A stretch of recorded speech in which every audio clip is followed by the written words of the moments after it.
Thank you, Mr. Speaker. Mr. Speaker, once again, I have the superlative pleasure of speaking from the well of the Congress of the United States of America. And Mr. Speaker, I rise today as a liberated Democrat. I rise today to speak truth to power. I rise today, Mr. Speaker, to remind us that although we are the leaders of the free world, we will not be received as the leaders of the free world if we are perceived as the leader of worldwide bigotry. I rise, Mr. Speaker, to remind us that we won't be received as the leaders of the free world if we are perceived as being anti-immigration when it comes to Muslims, and as a result, homophobic.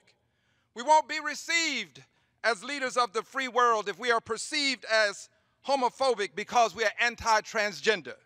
We won't be received as leaders of the free world if we are perceived as anti-Africa because it's a continent of S-hole countries.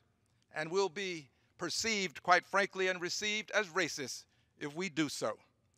Mr. Speaker, if we are to maintain our preeminence in the world, we must not be perceived as the bigots of the world.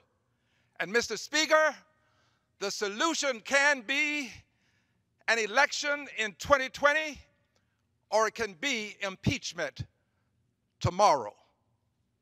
Mr. Speaker, I will bring impeachment before the Congress of the United States of America again tomorrow, sometime after 9 a.m. and before we leave for our break.